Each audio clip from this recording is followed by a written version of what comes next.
Pues ahora iniciamos uno de los, o el tercero de los 10 temas que habíamos hablado inicialmente, que la primera carta a los Corintios trata. Recuerda usted que la iglesia de los Corintios es una iglesia bien especial, ¿verdad? En primer lugar, vimos por muchas semanas que esta iglesia tenía divisiones entre sí con base en quiénes eran sus maestros. Y se daban muchas peleas por eso. En segundo lugar, como vimos las últimas semanas, había una permisividad no bíblica ante el pecado sexual y la inmoralidad sexual en la iglesia. Pablo lo reprende y luego va a retomarlo un poquito más adelante con otras cosas.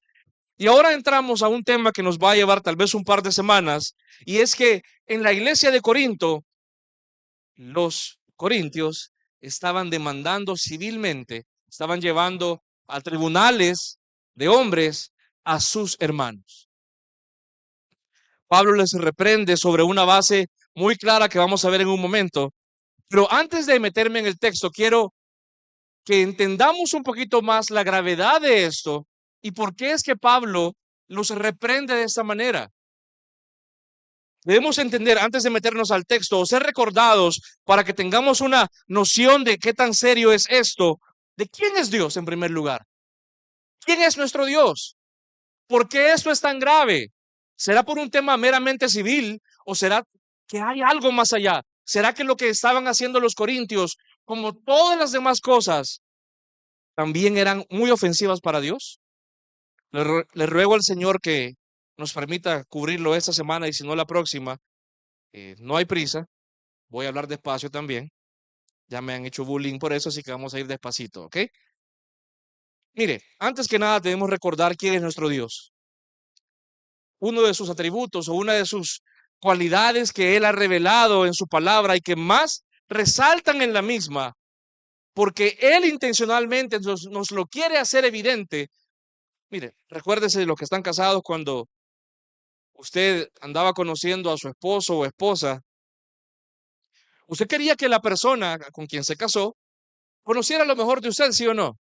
Si usted es una persona paciente, usted es una persona muy alegre, tiene muy buen humor, usted quiere dar intencionalmente a conocer esto porque sabe que son de las cosas y también aquellas cosas que no le gustan a usted. Yo de entrada, bueno, con mi esposa rápido conocimos cosas que no nos gustaban uno del otro, cosas que no nos gustaban que nos hicieran o cosas que nos gustaban o que no nos gustaba que nos hicieran y cosas que consideramos muy importantes. El tema de la integridad, honestidad, sinceridad. Hay cosas que Dios intencionalmente quiere que usted sepa en su palabra y uno de esos atributos que se ve en toda la revelación de la Escritura es el de su justicia y rectitud. Esta característica, y ocupo el término con mucho respeto porque los atributos van más allá de ser una simple característica, pero esta, este aspecto de su naturaleza, este aspecto de que Él sea Dios, es muy importante. ¿Por qué? Porque significa que Él en grado perfecto no hay torcedura ni corrupción alguna. Aquí podemos saber, y a la gran mayoría los conozco y sé que son personas que yo les confiaría, por ejemplo, la llave de mi casa. Yo les podría confiar la llave de mi carro, porque son íntegras. La gran mayoría de las personas que están acá han ido a mi casa, pero en algún grado tiene que haber algún tipo de imperfección. Necesariamente es evidente, si no, la Biblia no habría sido necesaria, la iglesia no sería necesaria. Estamos acá porque Dios sigue formando en nosotros a Cristo Jesús, porque no somos perfectos, pero Él sí es perfecto. Significa la rectitud de Dios, que en Él no hay torcedura, no hay corrupción. Todo lo que Él hace es perfectamente correcto y es congruente con su propio estándar. Porque qué difícil sería si Dios hablara grandezas de sí mismo, pero su actuar fuera muy distinto, ¿sí o no? Personas que prometen o hablan cantidad de cosas de su propia vida, pero no las aplican en sus relaciones, evidencian una gran diferencia y es incongruente lo que hablan y lo que practican. Con Dios esto no pasa. Dios nunca va a ir en contra de su propio estándar, porque es su naturaleza, es lo que Él es. Él no tiene justicia, Él es justicia. Él es rectitud. Él es santidad. De hecho, Dios no puede ser influenciado por presiones externas, como la manipulación humana, por ejemplo. ¿Ya le ha hecho alguna vez usted un berrinche a Dios? No levante la mano, pero ¿ya le ha hecho alguna vez algún berrinche a Dios? Yo siento que no me amas.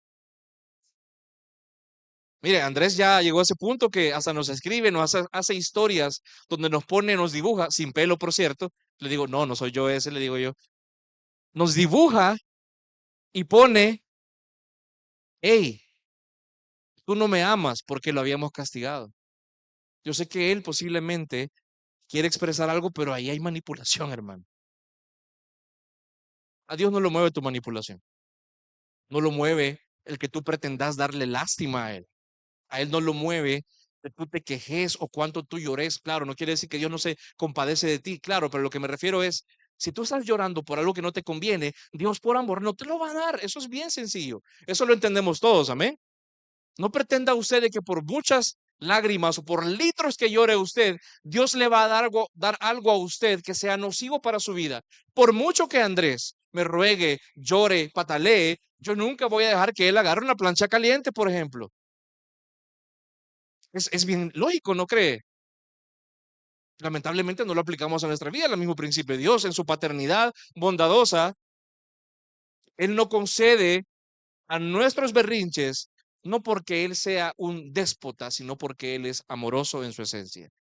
Y el hecho que sea recto y Él sea justo, significa que no hay nada que usted pueda, ni yo tampoco, podamos hacer para torcerle el brazo a Él. Las canciones que cantábamos como la de Fe mueve la mano de Dios. No, lo siento, pero no.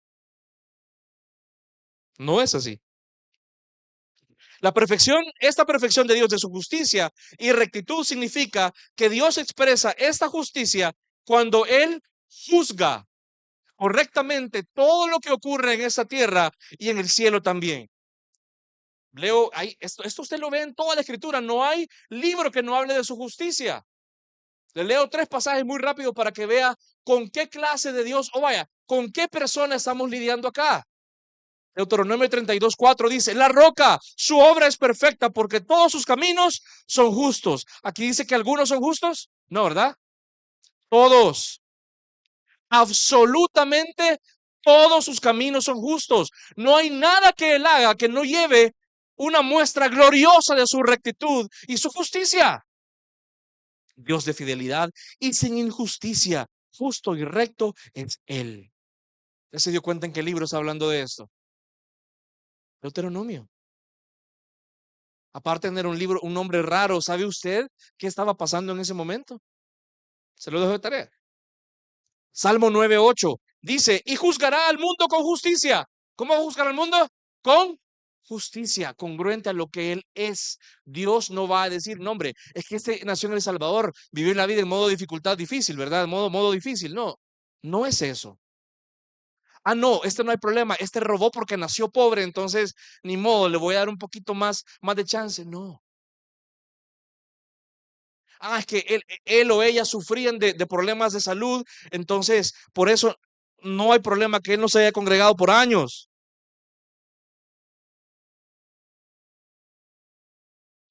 Juzgará al mundo con justicia, con equidad, ejecutará juicio sobre los pueblos. Dios va a juzgar rectamente, justamente a todos. Salmo 11, el 7 dice, pues el Señor es justo, Él ama la justicia, los rectos contemplarán su rostro. No quiero meterme en ese tema porque sería desviarnos, pero gran parte de aquello que nos estorba en nuestra comunión con Dios son nuestras acciones injustas y no rectas. Nuestro proceder torciendo su palabra, nuestro proceder haciendo caso omiso de quien Él es, pensando que Dios, lo vamos a ver la próxima semana, Dios mediante, pensando que Dios se hace el del ojo pacho ante aquellas cosas que yo digo, nadie se va a dar cuenta. Luego cuando nadie me ve, puedo ser y no ser, va a decir acá. Ajá. La perfecta justicia y el perfecto juicio le pertenecen únicamente ¿a quién? A Dios. Pero mire qué glorioso esto. Dios es perfecto y Él es perfectamente justo, pero Él nos creó a usted y a mí diferente a cualquier animal, a cualquier criatura, porque Él nos hizo a usted y a mí como a su imagen y semejanza. Eso significa de que los atributos de Él, quien Él es, tienen su reflejo en nosotros. Y ese es parte del propósito que Dios tenía con Adán y Eva. Y que obviamente fue torcido por la caída, pero eso no fue algo que se le salió de las manos a Dios, porque Él sabía que esa imagen que fue corrupta y que hasta ahora nos afecta, un día iba a ser perfeccionado en la persona de Jesucristo. ¿Me está siguiendo, iglesia? Y ese Jesucristo, ¿a dónde iba a habitar? En nosotros. Y ese Jesucristo, que es la imagen perfecta de Él, que refleja y cumple perfectamente su justicia, habita ahora dentro de usted y de mí. Y de yo y de mí. Y es cabeza de la iglesia. Es decir, que este Dios que juzga rectamente y justamente ha depositado en nosotros ahora por medio de Cristo la facultad, y no solo la facultad, el deber de también de juzgar justamente y de ejercer un juicio conforme a su rectitud. ¿Ve que es maravilloso esto? No solamente es un privilegio, sino que también es una obligación. El cristiano no puede andar básicamente toda su vida chiflando en la loma sin preocuparse por las cosas que pasan, sin ejercer un juicio, sin aplicar discernimiento. Eso lo hemos hablado ya. Primero empezando por nosotros y luego con las cosas que pasan en la iglesia. Antes de venir y hablar con otros, antes de señalar a otros, he ejercido yo discernimiento conforme a lo que he dicho. Si Dios es un Dios justo y recto y Él juzga justamente y Él me ha dado la capacidad para hacerlo a mí, ¿estoy yo ejerciendo discernimiento y justicia, un juicio justo respecto a mi vida? Dios le da a Adán y a Eva un mandato en Génesis 1:26 al 28 que le dice que debe llenar la tierra, sojuzgarla. Esto se conoce en teología como el mandato cultural, que es que el hombre ha sido mandado a crear una cultura que glorifique a él, que exhiba sus atributos. Pero eso obviamente por la caída no se vio cumplido, sino ahora en el cumplimiento de los tiempos. ¿Sabe a dónde se debe dar esto? Acá. Póngame atención, por favor. Póngame atención. La iglesia es el lugar donde la cultura fundada en la norma, rectitud y justicia de Dios debe evidenciarse no solamente en los pastores, no solamente en los líderes, sino en todos. Aquí nadie tiene excusa. Nadie. Todos somos mandados, todos somos invitados a ejercer un juicio como reflejo de la rectitud y la santidad de Dios. Es decir, que la iglesia tiene una capacidad y debe tener la capacidad de juzgar asuntos pertinentes a la iglesia. ¿Por qué? Porque el Cristo, que es la imagen de Dios, el reflejo perfecto de Dios, que es un Dios justo, habita en usted y en mí. ¿Estamos de acuerdo? Ya con esa pequeña base, entonces, vamos bueno, recuerde de igual forma, lo vimos en 1 Corintios 2:15, cuando habla del hombre espiritual, que el hombre espiritual ha de juzgar todas las cosas sobre la base de que tiene en él al Espíritu Santo. Básicamente, a usted no le hace falta ninguna herramienta, nada para ejercer juicio y discernir. Posiblemente lo que le falta es práctica. Por falta de oportunidades, porque le puedo asegurar que todas las semanas tiene oportunidades para hacerlo. Posiblemente es un tema de disposición y un tema de voluntad. Acompáñeme de nuevo a 1 Corintios 6. Vamos a ver del versículo 1 al 4 ahorita. No lo voy a leer, sino que usted vaya siguiéndome por tema de tiempo. Mire qué interesante dice acá el versículo 1. ¿Se atreve alguno de ustedes cuando tiene algo? Aquí la palabra que se ocupa es un asunto, un tema contra su prójimo, a ir a juicio ante los incrédulos y no ante los santos. Ahí resume todo. Pablo les está diciendo que esto es algo escandaloso. Esto es algo muy grave. ¿Cómo se sentiría usted si yo un día llegara sin invitación a su casa y me meto a su refrigeradora y le desvalijo toda la refri? Es que no tengo esto, no tengo esto. Qué rico, véngase. Algunos posiblemente me dirían algo que tenemos confianza. Y vos, ¿qué te pasa? Pero algunos posiblemente lo primero que dirían es, ¿cómo se atreve este brother a hacer esto? Es algo que va en contra de las normas, es algo que indigna, es algo que ofende, es algo que nunca se esperaría porque no tiene, o sea, es lo mínimo, o perdón, es una expresión muy grande de una falta de comprensión de lo mínimo que se espera en normas sociales. Cuando Pablo dice se atreve alguno, está diciendo precisamente lo mismo. ¿Cómo osan? ¿Cómo se atreven? ¿Cómo se les ocurre hacer esto? No es un lenguaje sencillo. El punto central de Pablo acá es, y en lo que vamos a hablar en esta noche, amado hermano, santo Dios, es si es válido que los creyentes, si los creyentes deben llevar o no a otros creyentes ante las autoridades civiles. Y Pablo acá arranca básicamente diciéndonos que los creyentes que tienen alguna disputa legal con otros creyentes deben arreglar dichas situaciones ante creyentes y no ante tribunales de no creyentes. Con esto no quiero decir que usted y yo vamos a hacernos Amish y nos vamos a ir a vivir a un monte y que no importan las leyes de acá, porque hay particularidades que vamos a ver. Pero en general, la norma general que busca Pablo comunicar es, en la medida de lo posible, lo que ocurre en la iglesia debe ser juzgado por la iglesia. ¿Está conmigo, familia? Amén. ¿Sabe por qué dice eso? Y lo voy resumiendo y mi intención va a ser demostrarle eso en los siguientes minutos. Porque llevar y pelear, que dos hermanos o más hermanos vayan y peleen delante de los incrédulos, evidencia que tenemos un Cristo insuficiente. Evidencia o muestra a ellos que aquello que vive en nosotros, le acabo de explicar hace un rato, ¿quién vive dentro de nosotros, sí o no? Aquel que es la justicia de Dios, aquel que es la rectitud de Dios personificada y ahora vive dentro de nosotros, no fue suficiente para resolver que un hermano le debe 20 pesos al otro. No pudimos. O sea, Cristo no pudo. Cristo en la iglesia no fue la esperanza de gloria, Cristo en la iglesia no fue el todo suficiente, Cristo no fue el que llena todo en todos, sino que ni modo vamos a ir al juzgado a darnos duro por 20 pesos. Básicamente eso es lo que está diciendo acá. Cristo no fue suficiente. Mire, acá empiezo a contextualizar para que no se me escandalice a alguien, porque hay cosas que sí hay que, se lo adelanto, un spoiler, hay cosas que sí hay que llevar ante las leyes, ¿ok? Ya voy a llegar ahí. Pero aquí lo que Pablo está hablando es que muy probablemente el tema al que se refiere es que son temas que atañen a la ley civil. Los abogados van a entender mejor acá. No tiene que ver con crímenes que atentan contra la integridad física o de alguna manera seria contra el patrimonio de alguien, su integridad como humano o su libertad como miembro de la sociedad. Lo más probable, según el contexto de la carta, es que era un tema de dinero, posiblemente herencias, propiedades, negocios, que llevaba a esta gente a pelear unos con otros y llevaban sus conflictos ante los jueces terrenales. ¿Cómo sabemos que son cosas pequeñas? Pablo mismo lo dice.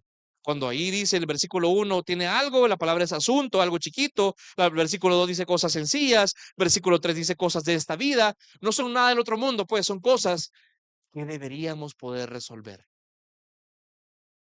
Deberíamos.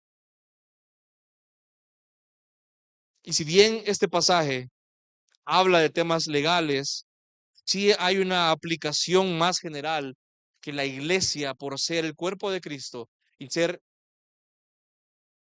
la expresión visible de Él en la tierra, debería poder arreglar sus problemas hacia adentro.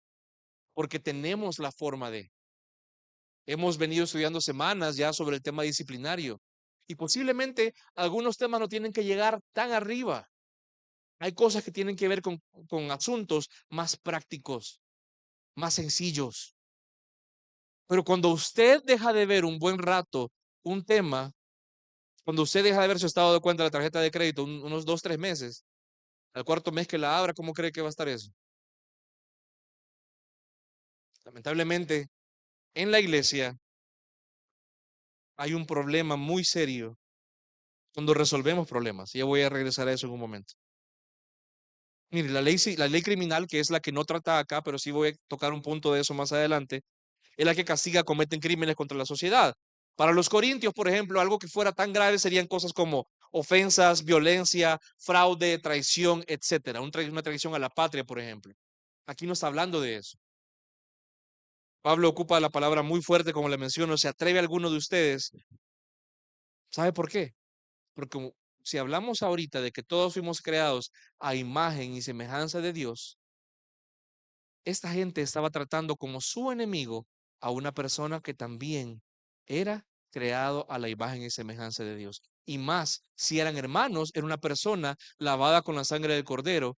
Por tanto, esta gente estaba llevando ante la ley a estas personas porque aunque no se daban cuenta, estaban en contra del mismo Dios. No que usted y yo seamos dioses, no, sino que Dios ha dictaminado cómo usted y yo vamos a resolver las cosas en la iglesia.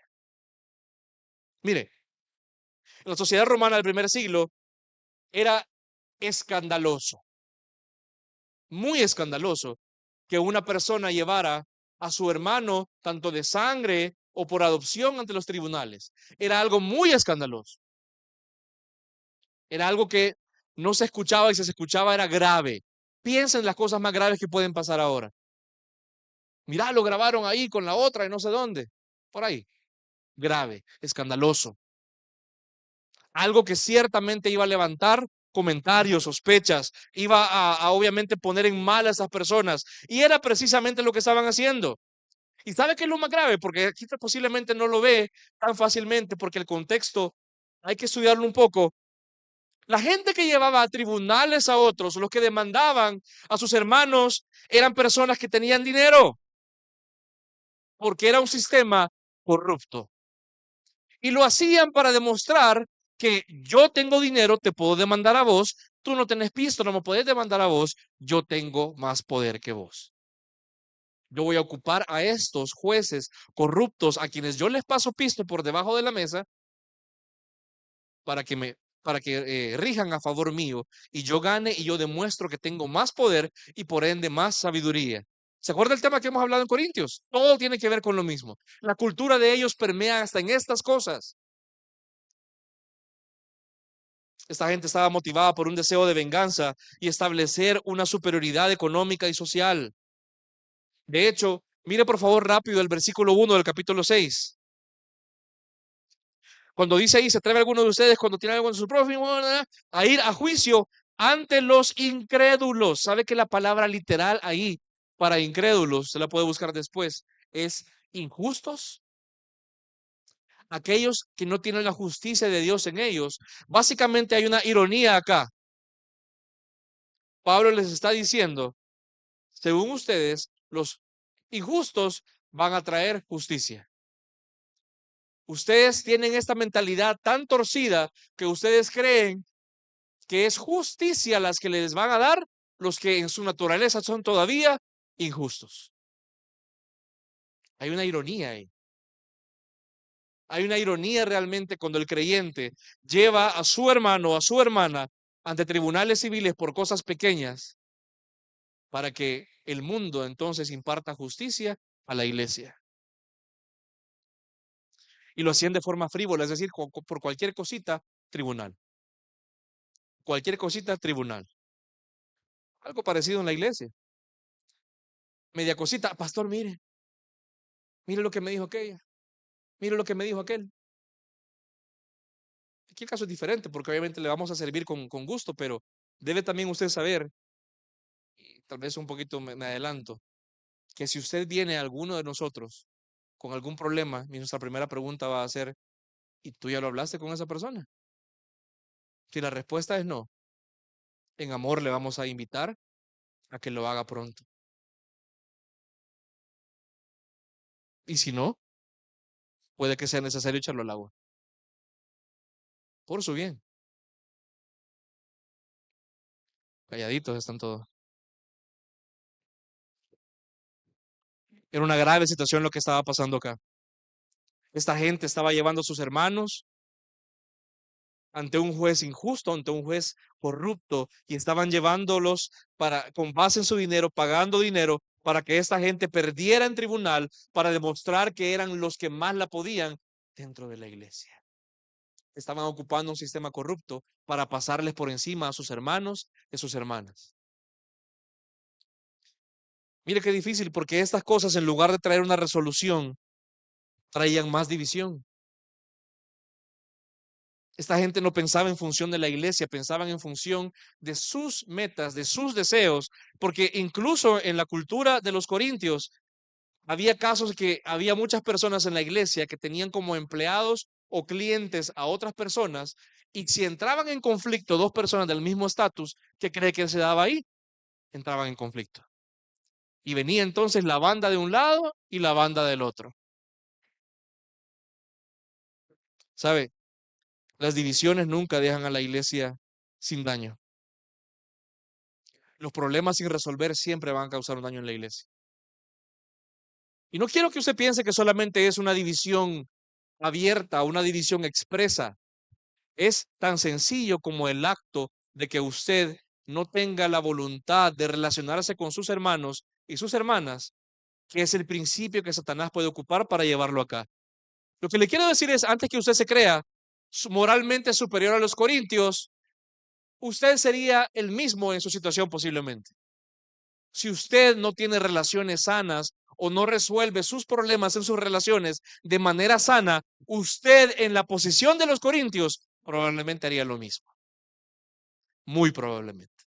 Entonces, no se me despegue de los corintios, por favor. Uy, qué bárbaro es eso, vea. Usted sería un corintio muy posiblemente. Yo también, vaya, para que no piense que solo usted. Mira ahora el versículo 2 y 3. Pablo aquí ocupa un recurso o un principio del mayor al menor. Por ejemplo, si usted tiene suficiente dinero para comprar algo que vale $20, tiene necesariamente suficiente dinero para comprar algo que vale $10. Sencillo, ¿sí o no? Si yo puedo, por ejemplo, chinear a mi esposa, puedo claramente chinear a mi hijo. ¿Sí o no? Si mi hijo pesa 50 libras y mi esposa, no, mentira, no voy a decir nada. Antes que me caiga. Pero ¿entiende el principio usted? Si usted puede hacer algo más grande, puede hacerlo más pequeño. Si usted puede hacerlo más difícil, ciertamente puede hacerlo más fácil. Pablo aquí les está diciendo a ellos, hey, ustedes van a ser encargados y desde ya son encargados de juzgar cosas mucho más grandes que este mundo y no pueden resolver los problemitas que tienen en la iglesia. Hermano, yo lo digo con muchísimo amor, pero a veces los problemas que tenemos acá que nos ahogan en un vaso con agua son bayuncaditas. El mundo se está muriendo sin conocer a Cristo y aquí a veces no nos ponemos de acuerdo porque uno le cae mal al otro. Aquí tenemos la misión, y se lo aclaro, la misión y visión de la iglesia no es otra que la gran comisión, hacer discípulos. ¿Y sabe por qué a veces no podemos hacer discípulos? Porque no hay gente suficiente para prepararlos. ¿Y por qué? Porque la gente que debería prepararlos está ahorita enojado porque lo vio mal otro.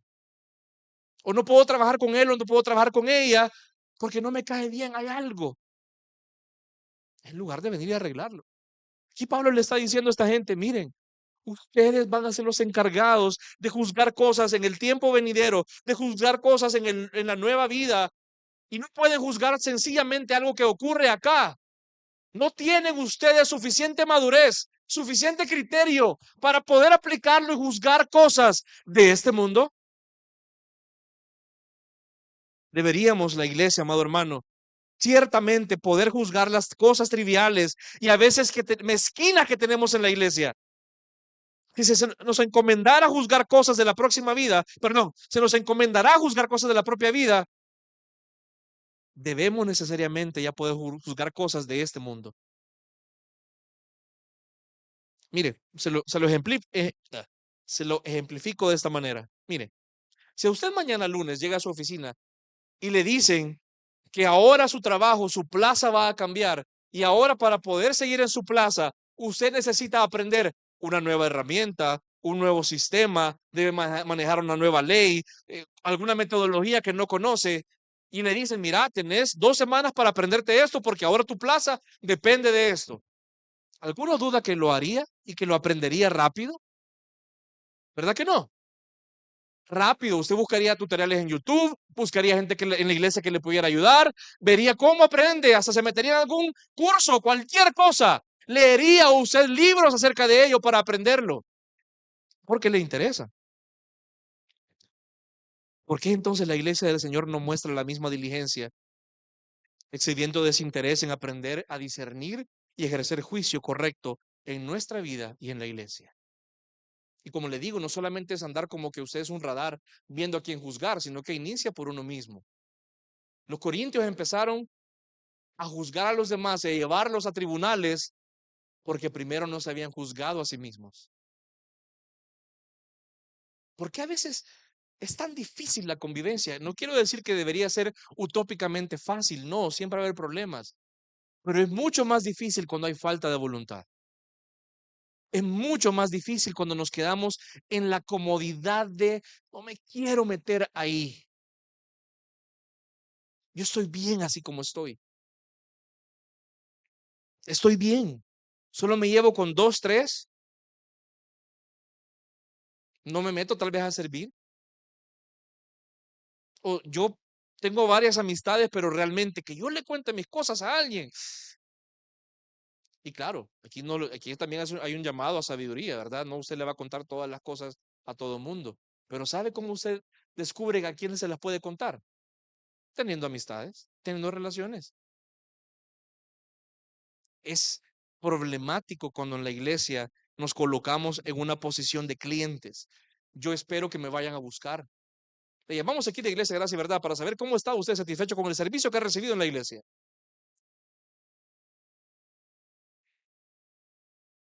Hey, hermano, mira, me siento de esta manera. Hey, por cierto, ¿cómo estás vos? Por cierto, ¿cómo has estado? ¿Cómo está tu día? ¿Cómo ha estado tu semana? ¿Cómo estás vos con tu familia? ¿Te acabas de casar? ¿Cómo te está yendo con tu esposa? ¿Acabas de tener un hijo? ¿Cómo te está yendo con eso? ¿Te cambiaste de trabajo? ¿Has tenido problemas con tu trabajo? ¿Cómo estás?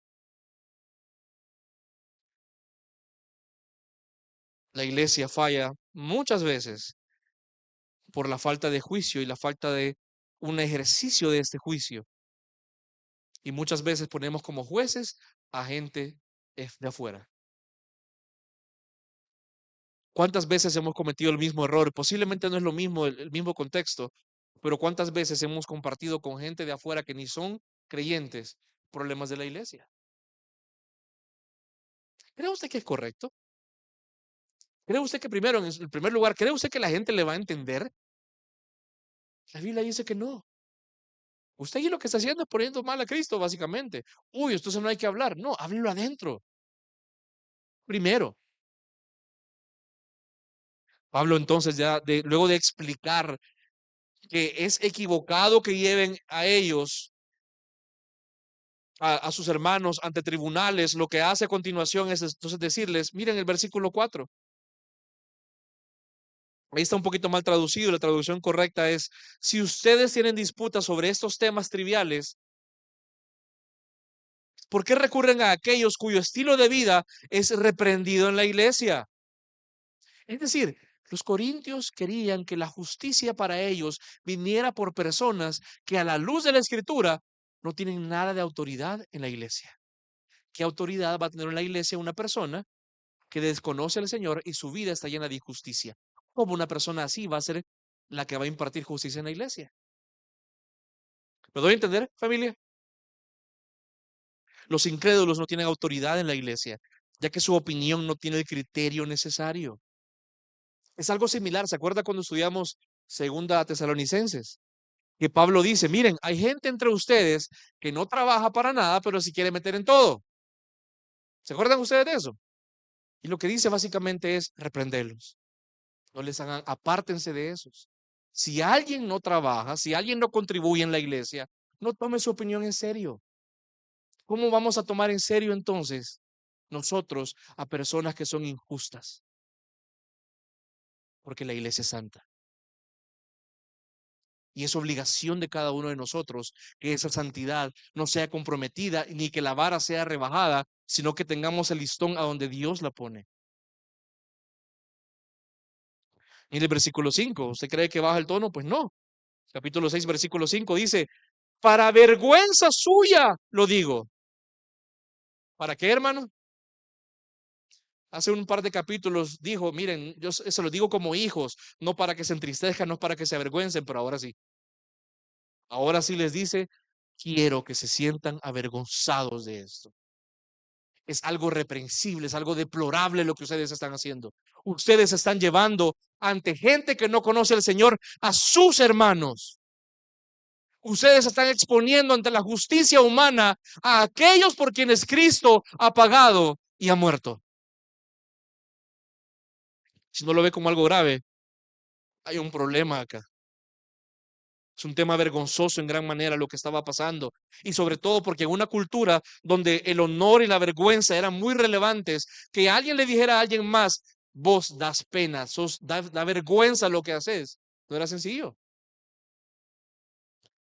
Pablo ocupa sarcasmo aquí, básicamente le dice, mire el versículo 5, ustedes que se la llevan de sabios, ustedes que se la pican de que son los más sabios, más incluso que Dios, no pueden juzgar entre ustedes estos temas tan sencillos, algo tan pequeño como un problema familiar, como un problema de dinero, no lo pueden arreglar de verdad. Ustedes que son tan sabios, de verdad no les da, no tienen el criterio para arreglarlo adentro. Qué vergüenza, qué vergüenza. ¿Se acuerdan ustedes de la caricatura de Silvestre cuando salía el hijo, verdad? Con la bolsa de papel encima. ¿No se acuerdan? Bueno, están tan jóvenes. Vergonzoso, de taparse la cara. Básicamente les pregunta retóricamente, ¿los incrédulos, según ustedes, son más sabios para juzgar los temas internos de la iglesia?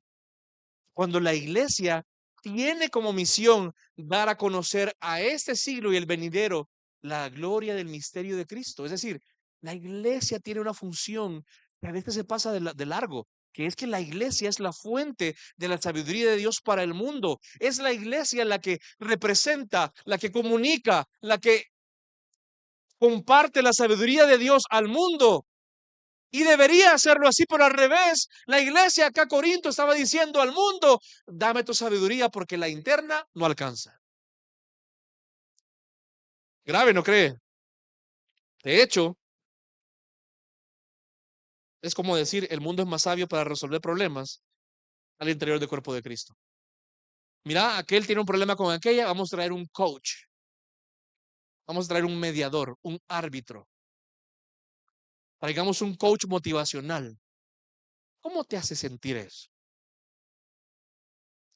¿Qué es lo que te trae más gozo? ¿Qué es lo que te quita la energía de este problema? Un poco ridículo.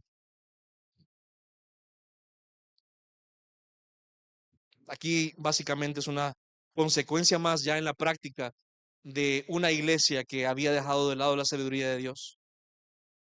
Su ignorancia de la sabiduría de Dios, su ignorancia de la ley de Dios, les lleva a caer en la trampa de no poder juzgar correctamente, aún lo que debería ser sencillo para ellos. Mire, hago un paréntesis, 5 minutos y termino a tiempo. Recordemos también la base de cómo resolver los problemas. ¿Cómo se resuelven los temas acá? Mire, primero que nada, usted debe estar convencido de que en la iglesia usted no va a estar exento de problemas. Es más, Dios intencionalmente, escuche bien, Dios intencionalmente va a llevarle a usted a tener problemas con otras personas, no para él divertirse en un juego sádico, no, para que maduremos, para que todo lo, y se lo digo con mucho amor, para que todo aquello con lo que usted se llena la boca hablando del amor de Dios y del perdón de Dios, usted demuestre que de verdad lo ha aprendido. De nada sirve que usted conozca todo. Si a la primera de cambio usted condena y mata en juicio a su hermano, posiblemente no lo llevará al tribunal, pero en su mente ya lo mató. Ya moriste para mí, ya no. Es que a mí, hermano pastor, fíjese que a mí yo soy desde chiquita, desde chiquito, a mí una me hacen y ya con eso. Qué interesante. Bien bíblica usted, ¿verdad, hermana? Bien bíblico vos, ¿verdad, brother? Como que Dios no te perdonara todos los días un montón más de cochinadas. Como que Dios no tuviera una paciencia y una longanimidad que todos los días se evidencia con el simple hecho de que abrir los ojitos en la mañana. pero tú sí querés pasar la guadaña a tu hermano. ¿Cómo se resuelven los problemas en la iglesia? Como le mencionaba, primero, quítese la ilusión de que no va a haber problemas. Prepárese para ellos. Prepárese. Esté consciente de que los va a haber. Y esas circunstancias son, en efecto, lo que Dios va a traer para glorificarse en su vida. No es algo que se le salió de la mano. No es algo por lo cual usted debe estar todo el día ahí muerto en preocupación, sino, Señor, ok, no me parece lo que esta persona hizo, pero ayúdame a entender cómo debo proceder acá y cómo te voy a glorificar. Bien fácil, ¿verdad? ¿Cómo se resuelven los problemas? Primero, la conciencia. Segundo, hay un orden bíblico. Hable, hable por Dios, hable. No murmure, no dé indicaciones como, ay, te veo mal para que entendas que estoy enojado con vos. Hable, hable por Dios. Ame al hablar. Madure por Dios. Hable. Primero en persona, luego con testigos y únicamente si es necesario hacerlo público. El principio es actuar, no sea pasivo, ser frontal, no ser pasivo ni tampoco con murmuración. Recuerde que aquella persona con la cual tiene un problema usted acá no es cualquier, con mucho respeto, no es cualquier fulano de allá afuera, es su hermano. Es su hermano, es su hermana. Le guste, no le guste, Cristo murió por él o por ella. La misma sangre le ha lavado. Dios no virtió, no vertió, perdón, otra sangre por usted y otra sangre por esa otra persona. La misma sangre. En segundo lugar, tercero, perdón, muestre gracia. Considérese a usted mismo con un espíritu de mansedumbre. Cuarto, busque siempre la restauración de la relación, no únicamente la admisión de la culpa o ventilar o usted soltar todo el veneno que anda, porque algunos lamentablemente a la hora de confrontar a otros, su intención no es arreglar el tema, sino soltarle al otro el tetunte. Ahí te va el tanate de las cosas que me hiciste y ve vos qué haces con ello. El propósito de toda confrontación es que la relación se restaure. ¿Sabe por qué? Escúcheme bien por acá. Porque ya nos quitamos entonces el engaño de la diplomacia y ahora partimos en la base de que ambos somos igual de pecadores chucos. Ya no tengo yo una imagen equivocada de mi hermano pensando que nunca la va a regar. No, se equivoca y seguido, pero así nos amamos porque los problemas que tuvimos los pudimos resolver con base en la palabra de Dios y eso fortalece la relación. No tenga relaciones diplomáticas, por Dios. La diplomacia quedó en la cruz. La diplomacia no le sirvió al mundo. La evidencia de ello es la cruz, donde hubo vergüenza, dolor, muerte. Y, finalmente, ¿cómo se resuelven los problemas? Alguien tiene que ceder. Si los dos quieren tener la razón, ahí se van a estar. Igual que en el matrimonio, los que están casados van a saber. Es paja que siempre van a estar de acuerdo con las dos partes siempre. Me equivoqué, yo también. Llamémonos. No, hermano. No es así. ¿Sabes qué? Me molestó muchísimo esto. Pero yo me doy cuenta que me equivoqué. Yo reaccioné mal, yo te hablé mal. Entonces, aunque me molestaron algunas cosas, yo quiero que vos sepas que yo tuve también la culpa en esto. Te pido perdón. Me importa más la relación que tengo contigo, me importa más mi amistad contigo, mi hermandad contigo, que tener la razón. Porque la razón no me va a servir cuando yo tenga un problema. Tu amistad sí. Tener la razón no me va a servir y no me van a pedir razón de cuántas veces tuve la razón en la tierra cuando me pare delante de Dios. Pero sí el Señor me va a demandar respuesta de cómo yo actué con su iglesia.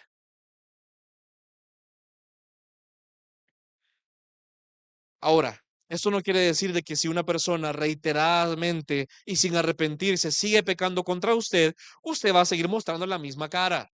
Hay temas que posiblemente van a requerir el apoyo de otras personas. Y eso es lo que habla Pablo. Es de lo que habla precisamente el apóstol. ¿Por qué no recurrir a veces a hermanos sabios? No solamente los pastores. Forme relaciones buenas usted también. ¿Por qué no recurrir a hermanos sabios que son santos delante del Señor, como dice la Biblia? sino que vamos delante de los incrédulos? ¿No será porque al hacerlo evidenciamos que somos igual a ellos? Ah, no, este no me la va a hacer. Ahí le va la demanda. Que vea que no se puede meter conmigo. La Biblia dice ahí en el versículo 7 y 8 que usted es igual que ellos entonces. Viéndolo de forma análoga, amado hermano, esta situación que es altamente vergonzosa requiere también que usted cuente con amistades que sean sabios también para ayudarle en estos temas. Vamos un paso más adelante.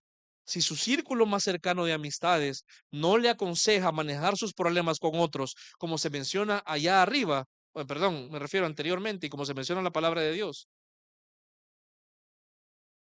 usted está posiblemente en una situación igual que los corintios. Es vergonzoso.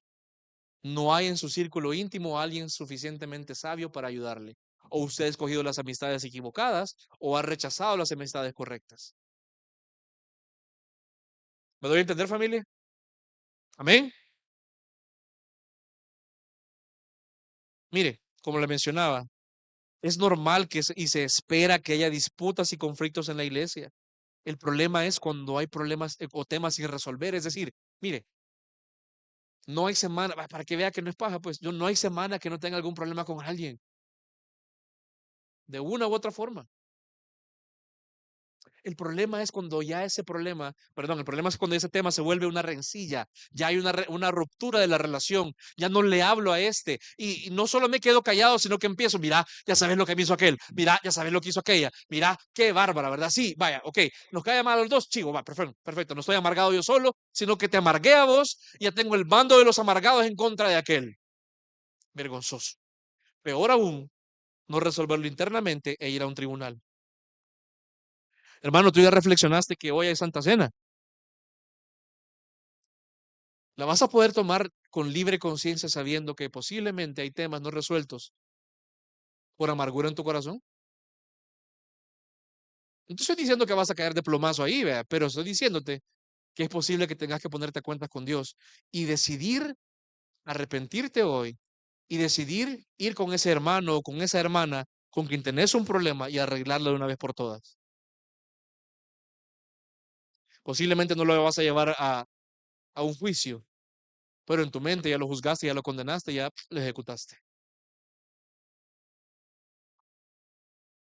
Podemos ganar en los tribunales. Vea el versículo 7 y versículo 8, por favor. Dice, en efecto es ya un fallo entre ustedes el hecho que tengan litigios entre sí. Pero ¿por qué no sufre mejor la injusticia? ¿Por qué no ser mejor defraudados? Mire, usted puede ganar en la corte, puede ganar en los tribunales, pero la iglesia sale perdiendo. Habrá quedado el precedente de que usted posiblemente tiene más pisto, o tiene más poder, o tiene más influencia, pero va a quedar demostrado que según usted, Cristo no es suficiente. En algunos casos, amada iglesia, es mejor sufrir las consecuencias de la injusticia y el engaño antes de recurrir a los incrédulos. Es preferible delante del Señor y para una buena conciencia confiar mejor en que Dios se va a encargar de cumplir su propósito, aún a pesar de la injusticia de otros. Se lo puedo garantizar.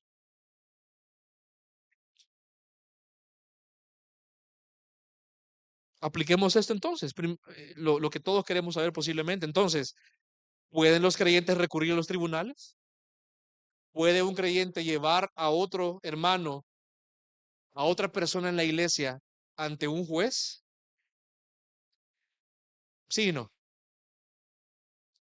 Debemos entender que lo que Pablo aquí escribe no es algo prescriptivo para todas las circunstancias, es decir, no es lo que aplica para todo.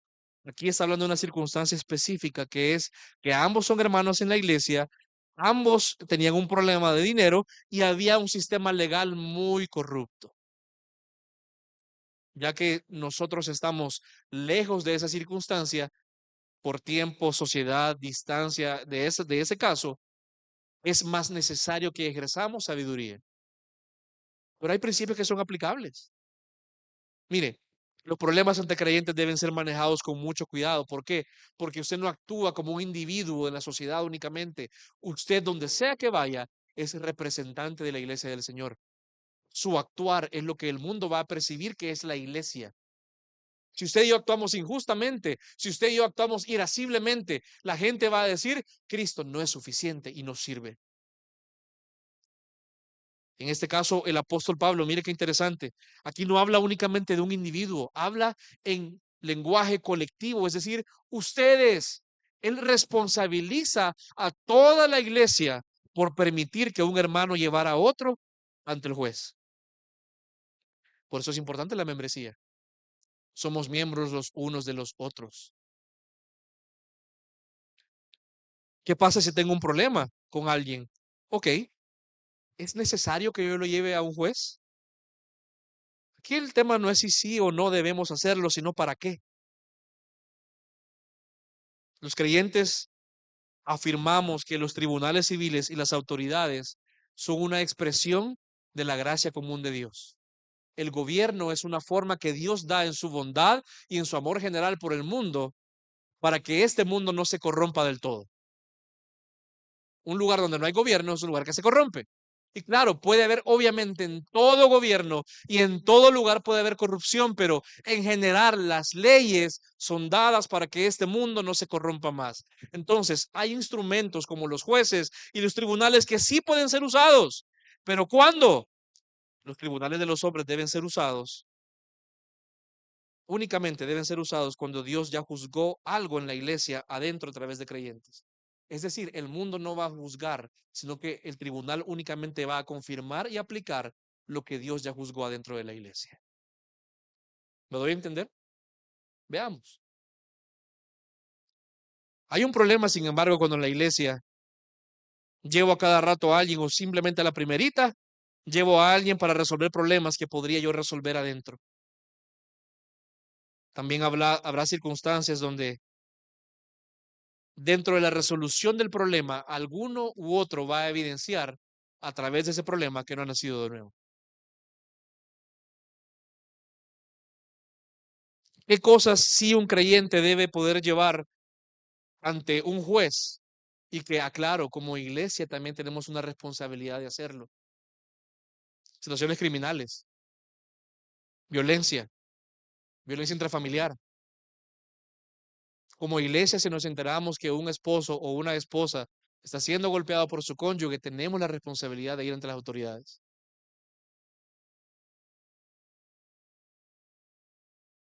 Cuando hay abuso sexual, cuando hay un abuso a un menor, cuando cualquier circunstancia pone en peligro la vida y la integridad física, debe usted entender que la preservación de la vida sí es un principio que la Biblia defiende.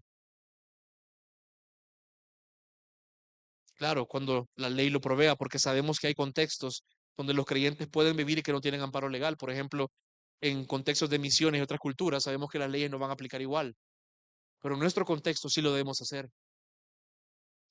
Por ejemplo, situaciones de actividad ilegal. Si usted está involucrado con una persona y esta persona está actuando de forma ilegal, el creyente debe acudir a las autoridades. Si usted está en sociedad con alguien que está haciendo un fraude fiscal, está haciendo un desfalco, está suplantando identidad, debe usted ir a las autoridades. ¿Por qué? Porque si no, usted se vuelve un cómplice y usted no está evidenciando la justicia de Dios ahí. Hay temas más delicados y con eso no quiero escandalizar a nadie, pero por ejemplo, temas de cuotas alimenticias no pagadas. ¿Por qué? La Biblia es bien clara en 1 Timoteo 5:8. El que no provee para los suyos ha negado la fe y es peor que un incrédulo.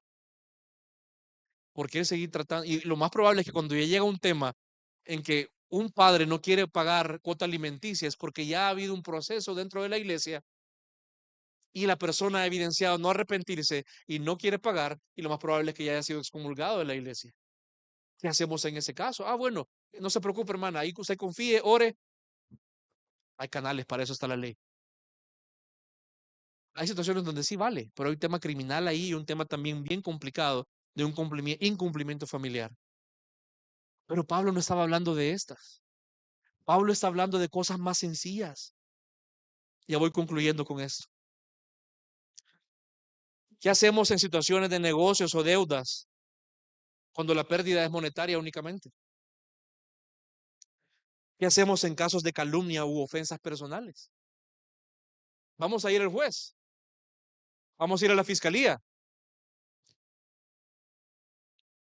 Quisiera yo poderle decir, mire, sí, dele con todo. Yo luché con esto al preparar este mensaje. Porque usted me preguntaba lunes o martes, yo le hubiera dicho, sí, dele con todo.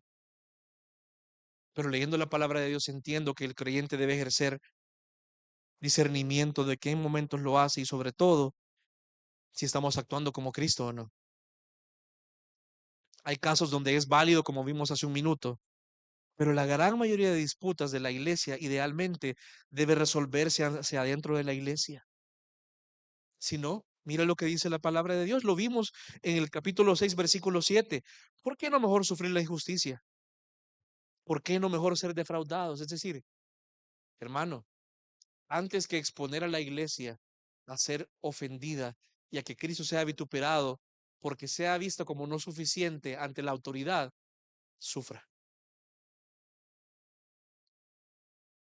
Primera de Pedro 2:22, no lo busque, lo leo yo. Dice, el cual, hablando de Jesús, el cual no cometió pecado ni engaño alguno se halló en su boca. A él nadie le podía decir que se había equivocado. Fue lo más injusto del mundo, hablando en términos humanos. Y a él, que podía tener todo el derecho de volarse a toda esta gente de una vez, ¿qué hizo? Mire versículo 23, que en cuando lo ultrajaban, no respondía ultrajando. Cuando padecía, no amenazaba, sino que se encomendaba a aquel que juzga con justicia. Hermano, esto no es sencillo y no hay una respuesta de gaveta para esto. Sí, no hay una respuesta sencilla para esto que aplica para todo. Pero esos principios se aplican a cualquier circunstancia. Suma la pérdida. No busque su justicia propia ocupando un sistema de una forma incorrupta, de una forma corrupta. Como consejo personal, si le digo, evalúe, por ejemplo, antes de meterse en un negocio, alguien antes de prestarle dinero a alguien, evalúe si usted está dispuesto a perder eso. Como iglesia, por cierto, aclaro, nosotros enseñamos a nuestros miembros y recomendamos a nuestros miembros no meterse en temas de préstamo de dinero. Si alguien le pide prestado dinero en la iglesia, mejor dele lo que usted pueda sembrarle y no espere a cambio algo. He visto casos de personas que no han regresado a la iglesia simplemente por vergüenza de que no pueden pagar. Si usted va a prestar, mejor hágalo en la cantidad que usted puede dar por perdido.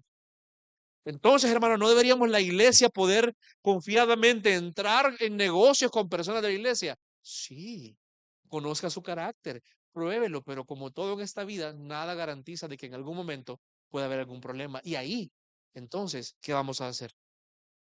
¿Vamos a ir como incrédulos? ¿Vamos a pedir que los incrédulos lo manejen? ¿O vamos a primero a ver cómo lo resolvemos adentro?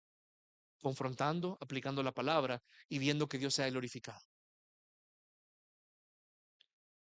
Concluyendo entonces, amado hermano, la justicia de Dios es la fuente de la justicia humana. Nuestra justicia viene de lo que Dios es, pero debemos tener cuidado de que nuestra práctica no nos lleve a actuar de forma injusta. Son los principios de la palabra y no los del mundo los que deben regir cómo vivimos dentro de la iglesia. Y sobre todo, recordemos que tenemos alrededor nuestro una gran nube de testigos, por lo que nuestro comportamiento no solo debe responder a que yo demande justicia para mí, sino aquello que va a exhibir un comportamiento distinto que el mundo va a decir, ellos son diferentes. El testimonio de Cristo y que la gente vea su evangelio es mucho más importante que la resolución de un tema mezquino por cosas chiquitas. Amén, iglesia. Que Dios bendiga su palabra. Vamos a orar.